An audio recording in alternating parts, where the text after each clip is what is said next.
Hello, welcome to the Bloodborne and Airborne Pathogens course. The topics we will be discussing today are the introduction to the Bloodborne Pathogen Standard, bloodborne pathogens, preventing infections from bloodborne pathogens, and airborne pathogens. Introduction to the Bloodborne Pathogen Standard. Our objectives are to describe the purpose of the OSHA Bloodborne Standard, define who the standard protects, list examples of employees covered by the standard, describe the general goals of required bloodborne pathogens training.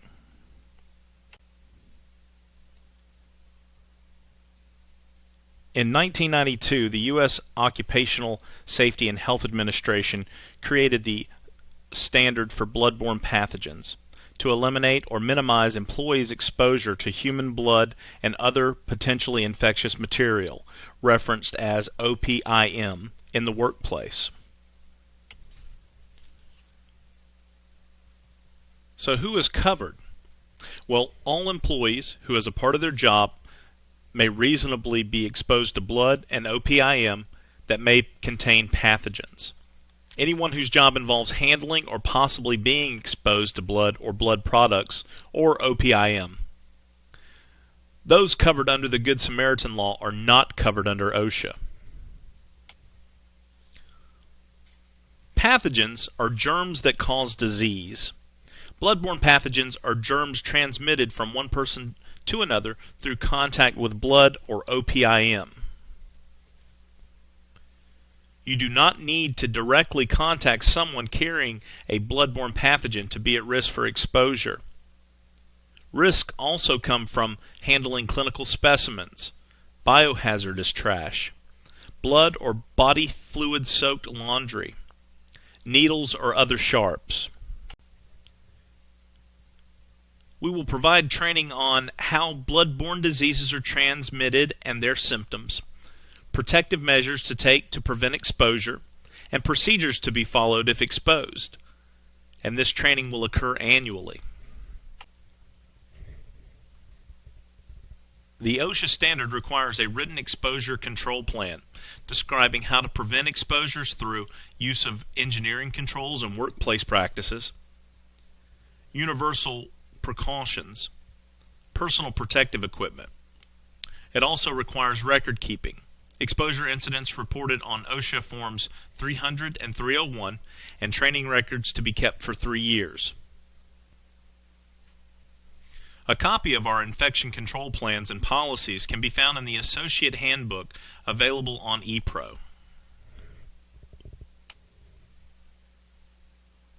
The Needle Stick Safety and Prevention Act requires employers to identify, evaluate, and implement safer medical devices, also keeping a Sharps injury log. A non-clinical hospital employee's job description now includes cleanup of laboratory space where blood samples are handled. Since these samples are contained in a sealed vial, is there any need for this employee to have bloodborne pathogens training? The answer is yes. There is a risk of exposure. Bloodborne pathogens. Our objectives in this module are to describe the stages by which infectious diseases are transmitted from one person to another. List body fluids that may contain bloodborne pathogens. For hepatitis B, hepatitis C, and HIV, we will describe how it is transmitted, its primary symptoms, whether a vaccine is available, and how to prevent infection. Also, who should be tested.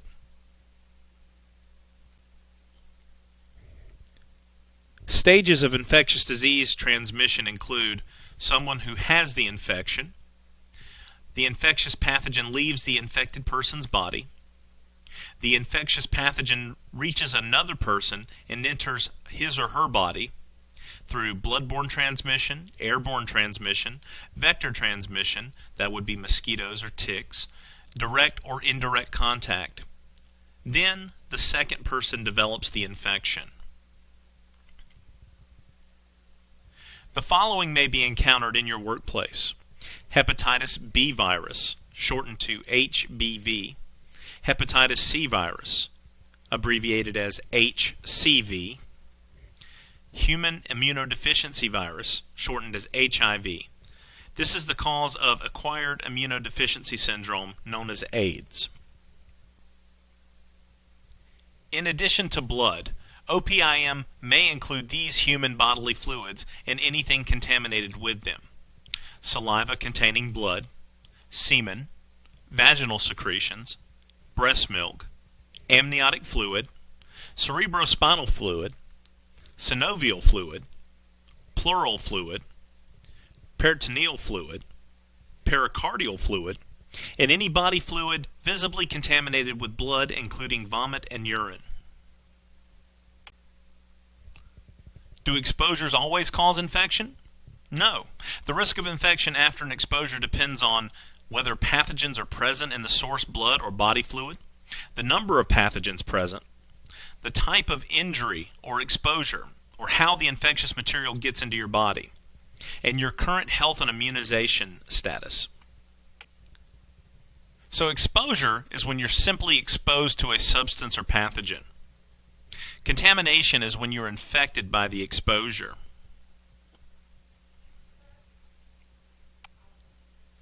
Hepatitis B is caused by HBV. Transmitted by blood and OPIM, it has been found in all body fluids. Blood and semen are the most infectious. Infections are a major cause of liver damage, cirrhosis, and liver cancer. Because of routine HBV vaccinations, infections are declining. It still infects about 60,000 people yearly. An estimated 3,000 to 5,000 people die of liver problems associated with HBV infections every year. The incubation period averages 12 weeks, with a range of 4 weeks to 6 months. Infections by HBV can cause either acute hepatitis or a chronic HBV infection. People who develop chronic HBV infections carry the virus and can be infectious to others for decades. How is it spread? By injection, needle sticks and puncture wounds, through mucous membranes and non-intact skin, through sexual activity, and from infected mother to newborn at birth. Contaminated environmental surfaces are a common mode of transmission. At room temperature, HBV may survive for several days in dried body fluids on surfaces. HBV is more easily transmitted than HIV. It can live longer outside of the body. Very little blood is needed to cause infection. HBV is not transmitted by food or water, fecal matter, the air from a sneeze or cough, casual contact such as shaking hands, hugging, kissing, or sharing a meal, utensils, or a drinking glass. About 30% have no symptoms of HBV. Symptoms usually appear gradually and are similar to flu symptoms. They may include loss of appetite, nausea, vomiting, fatigue, muscle or joint pain, mild fever, stomach pain, and occasional jaundice. How do you know if you have HBV? The only certain way to know is have a blood test. The blood test may not indicate the virus shortly after being infected. With this level of uncertainty, prevention is the best practice.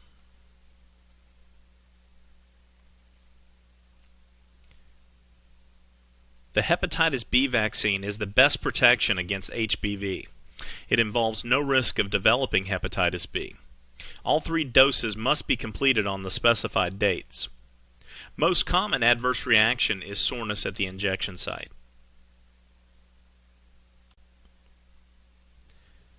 Centers for Disease Control, or the CDC, recommend vaccination for the following groups: employees at risk of exposure, people with hemophilia, those who frequently travel to or live in countries where HBV is common, those who live with someone who has HBV. The vaccine prevents hepatitis B in about 95% of people. After receiving the vaccine, you can be tested to make sure you are protected. This is important if you have a compromised immune system or your job frequently exposes you to human blood.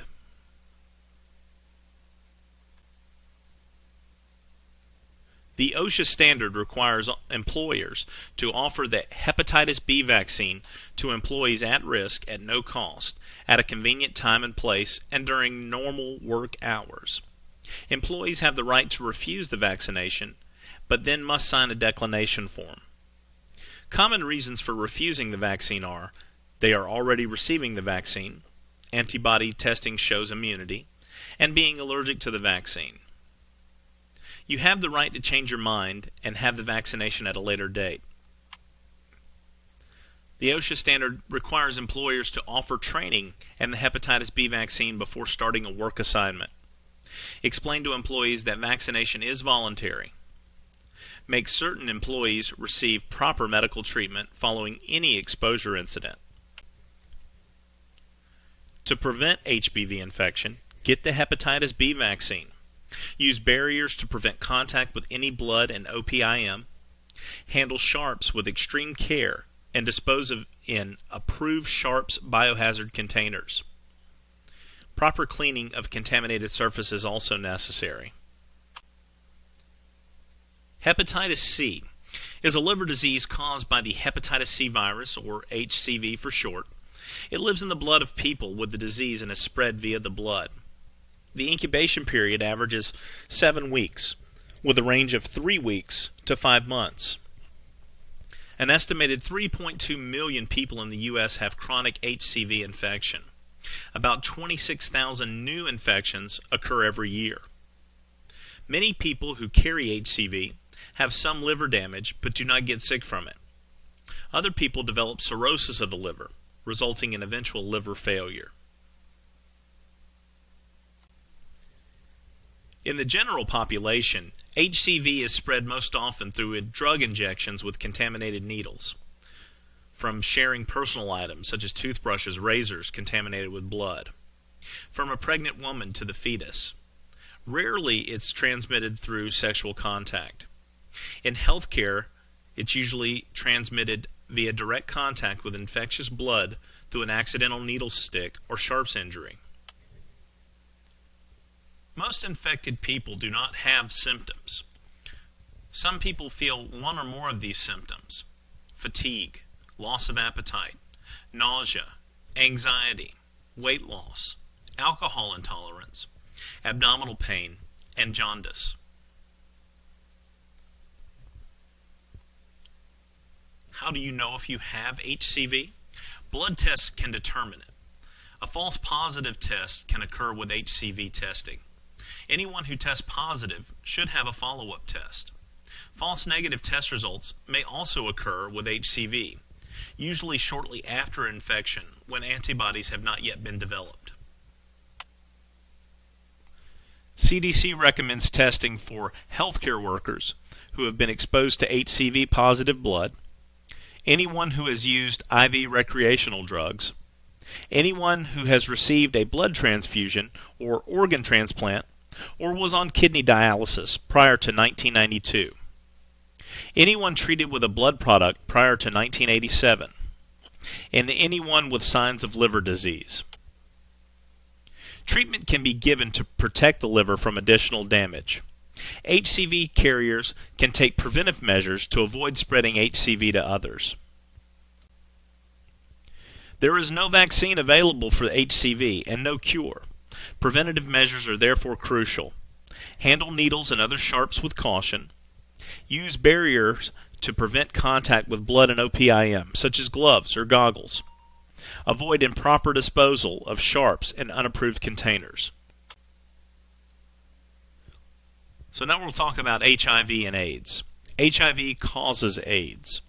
Almost 1 million HIV-positive people are in the U.S. alone, 1/4 of whom are unaware of their infection. AIDS damages cells that are essential for immune function. People with AIDS are more susceptible to opportunistic infections which invade the body. The disease is eventually fatal.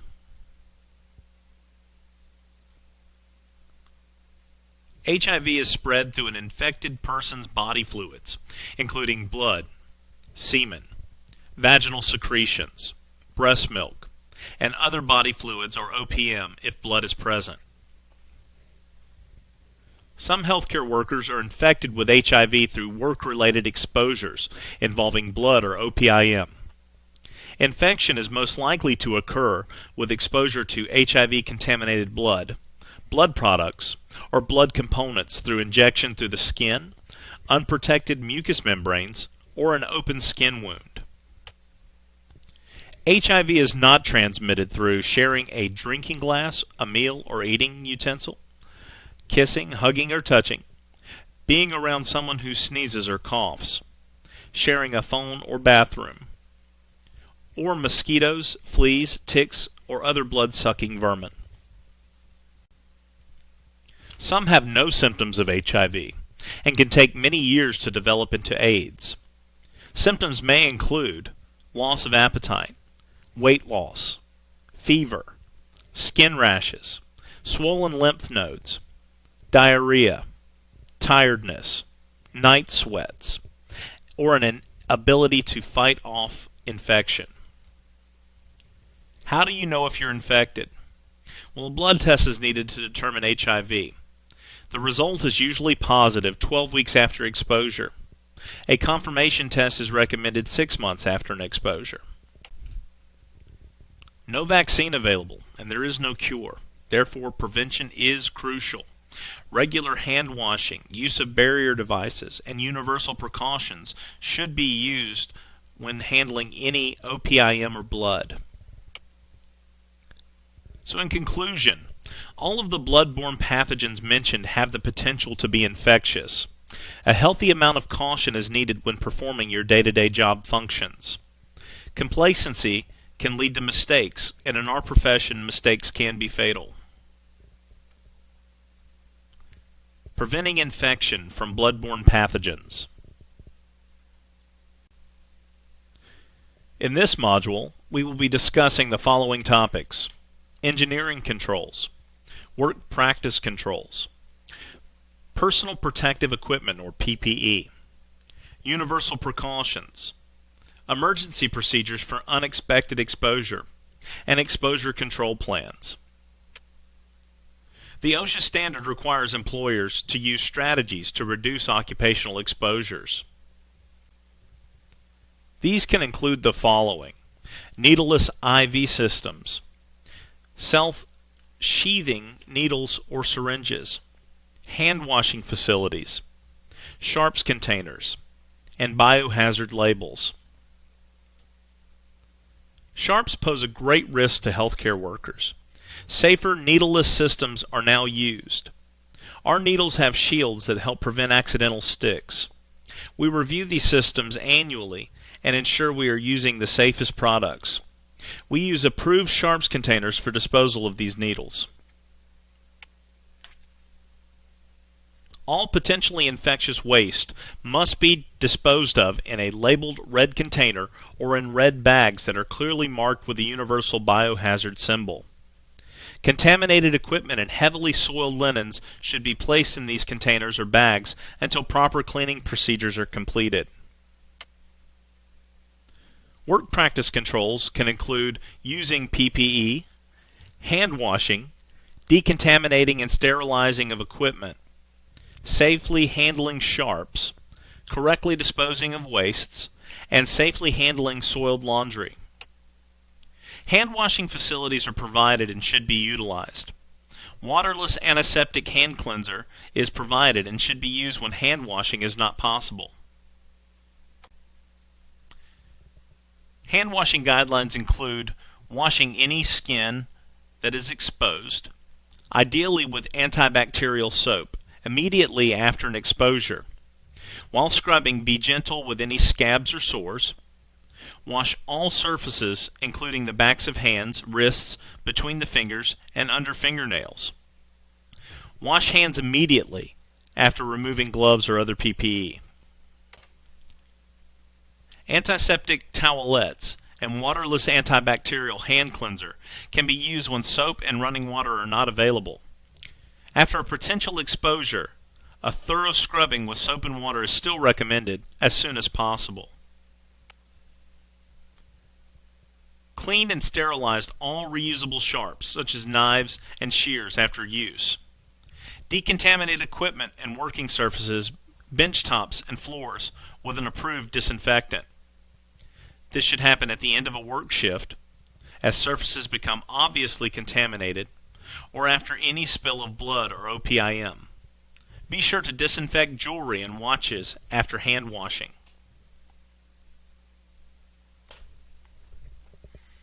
When cleaning a contaminated spill, wear proper PPE and use universal precautions. Use care when picking up sharps and broken glass, and place in proper sharps containers. Wipe up the area with a towel and place in biohazard bags. Clean the area thoroughly with a disinfectant, and when you remove your gloves, be sure to wash your hands properly. We provide sharps boxes on all of our units. No sharps shall be left on the bench seat, cabinets, or counters. Needles must not be recapped, removed, bent, sheared, or broken. The entire needle assembly must be disposed of in the sharps container. Uniforms, clothing, and cloth supplies should be kept free from contamination when possible. Clothing that becomes heavily soiled with blood or OPIM must be put in a red biohazard bag, and the operations manager should be notified to get the clothing cleaned. Laundry must be cleaned with appropriate agents and must never be taken home. In areas where bloodborne pathogens exposure may occur, do not smoke, use lip balm, hand lotion, or cosmetics, eat or drink, handle contact lenses, store food or beverages, or put pencils or pens in your mouth. Personal protective equipment, or PPE, can include gloves, yellow aprons or impermeable jumpsuits, eye shields or protective eyewear, face masks or shields, and chucks to protect from blood during venipuncture. OSHA requirements. Mid-Georgia Ambulance must provide PPE at no cost to the employee, and we must train you how to use the PPE. We must clean, repair, or replace PPE as needed. For medical exam gloves, we use either nitrile or latex. If latex allergy develops, make sure that nitrile gloves are available. Before, during, and after patient contact, check that the gloves are intact. Petroleum-based hand lotions may cause latex gloves to disintegrate. Donning and doffing gloves. Use care to not tear gloves when putting them on. When removing them, avoid touching the outside of your gloves with your bare hands. Grasp the glove at the wrist or palm and pull it away from your hand, and to pull it the rest of the way off. Hold the removed glove in your other gloved hand. Insert 2 fingers under the cuff of the glove and remove it by stretching it up and away from the hand, turning it inside out as you pull it off. Dispose of gloves in biohazard containers if heavily soiled, and wash your hands. Gowns, eye shields, and face masks protect from unpredictable splashing of blood or OPIM. All 3 can be used for heightened protection from bloodborne pathogens. Remember to dispose of all PPE properly. Handle all blood and OPM as if they are contaminated, regardless of whether or not you know the source of the substance. Remember, if it is warm, wet, or sticky and it isn't yours, don't touch it with your bare hands.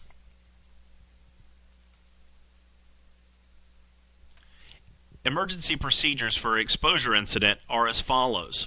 If blood or OPIM splashes in your eyes or other mucous membranes, flush the area with running water for 20 minutes. Wash any exposed area well with antibacterial soap. Treat any scabs or sores gently when cleaning your skin. Report the exposure to management. Document the exposure in an incident report. Seek medical care as soon as possible if necessary. Our responsibilities after the exposure are that we will identify and document the person or source of the blood or OPIM. We will obtain consent to test that person's blood and arrange for testing unless the person is already known to be infectious. We will inform you of the test results. We will arrange for you to have your blood tested if you consent, and arrange for counseling and any medical care as needed. Follow-up after exposure can include treatment and medical care depending on the type of exposure. It may include a hepatitis B vaccination or hepatitis B immune globulin. The confidential exposure report form is kept in the employee's personnel file. An exposure control plan is required by OSHA. MGA's infection control plan should do the following: identify job positions and individuals to receive training, establish necessary engineering controls and work practice controls, specify PPE to be used, state the opportunity for the hepatitis B vaccine, and include other measures that are job specific. Additional requirements include informing new employees about our plan, educate new employees prior to them performing tasks that would put them at risk for exposure, conduct refresher training annually or whenever changes are made to policies or procedures. Keep in mind work practice controls help prevent infection. Always use appropriate PPE when dealing with blood or OPIM. Keep up to date on MGA's infection control plan. Airborne pathogens. Our objectives for this module are to discuss airborne pathogens.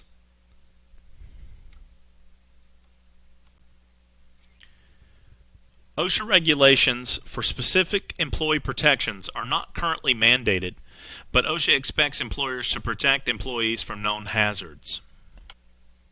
There are three types of airborne pathogens: viral, bacterial, and fungal. Examples of diseases transmitted are meningitis, influenza, pneumonia, tuberculosis. Many of the precautions for tuberculosis also lower the risk for other airborne pathogens. Airborne pathogens are spread by inhalation of the germ. Coughing or sneezing tiny droplets of moisture into the air containing the pathogen. Pathogens can remain airborne for several hours. The likelihood of airborne transmission depends on how contagious the infectious person is, or how virulent, where the exposure occurs, how long the exposure lasts, how healthy you are at the time of exposure, and always time, distance, and shielding. There were 14,000 U.S. cases of tuberculosis alone in 2005, caused by a specific bacteria, Mycobacterium tuberculosis. It usually affects the lungs, but can also affect the brain, spine, and kidneys. Many people with a TB infection are not sick and contagious. People who develop TB disease are contagious. About 5 to 10% of people with a TB infection develop the disease at some point. Risk is higher for people with HIV, diabetes, kidney disease, and certain cancers. TB outbreaks can rapidly expand in HIV-infected patient groups. CDC recommends HIV testing for all TB patients. So TB can be spread when a person inhales the TB pathogen present in the air after an infected person coughs or sneezes. The TB pathogen can live up to 1.5 hours outside the body depending on room size and ventilation. Infection is detectable 2 to 12 weeks after infection. Some bacteria lay dormant for years, and this can be found in latent TB infection. If the infection becomes TB disease, the symptoms may include weight loss, fever, night sweats, and weakness. If the TB affects the lungs, symptoms may include coughing, production of sputum, chest pain, and eventually coughing up blood. The tuberculin test, or Mantoux skin test, reveals whether a person is infected with TB. It's performed on the skin in the lower arm. The test spot result is checked after 2 to 3 days. A blood test QFTG, also reveals whether a person is infected with TB. A chest X-ray may be needed for those allergic to the tuberculin serum. How do you know if you have TB? Well, skin and blood tests cannot distinguish between TB infection and the TB disease. People found to have TB disease must be given treatment with antibiotics. Treatment can be provided by MGA if TB infection is work-related. CDC guidelines recommend a 3-tiered hierarchy of infection controls: administrative, working with public health to help prevent infections in the community; environmental controls; and respiratory protection. Environmental controls remove or inactivate M. tuberculosis. This can include exhaust fans, general ventilation, and air cleaning methods. Also, high-efficiency particulate air filtration, or HEPA, and also ultraviolet germicidal irradiation. Respiratory protection controls should be used in settings where administrative environmental controls will not prevent the inhalation of infectious droplet nuclei. Implementing a respiratory protection program, conducting annual training, and initial and periodic fit testing of N95 masks is recommended. Exposure to a known TB source should be reported to management. Employees have the right to know about exposures. After exposure, employees have the right to be tested. If infected, we will arrange for the proper treatment. We will maintain records of exposure to TB, TST or QFTG results, and medical exams. Active TB disease must be reported to public health officials. An OSHA 300 log must be used to record work-related TB exposure and infection. A person may not be treated if there is little risk of the disease. This depends on age, overall health, lifestyle, and occupation. TB disease can be cured with a combination of antibiotics. It takes about 6 months to kill all of the bacteria. Influenza is a virus that infects the respiratory tract. It causes severe illness and life-threatening complications. It's spread through contaminated droplets that leave the infected person and come into contact with another. Sneezing, coughing can transmit the viruses. Transmission vehicles include hands, air, and contaminated objects. Viruses usually enter through the nose, eyes, and mouth. Flu symptoms include cough, runny or stuffy nose, muscle pain, stiffness, fatigue, headache, sore throat, shaking with chills, fever, dehydration, and shortness of breath. Let's discuss some prevention methods. Wash your hands for no less than 20 seconds before preparing or eating food, before and after treating a patient, before and after treating a wound, before and after using medical exam gloves, after using the bathroom, after handling garbage, after touching public items and surfaces, after blowing your nose, coughing, or sneezing, after handling an animal or animal waste, and after changing diapers. For respiratory hygiene, cover your nose and mouth with a tissue when coughing or sneezing. Cough into your elbow instead of your hand.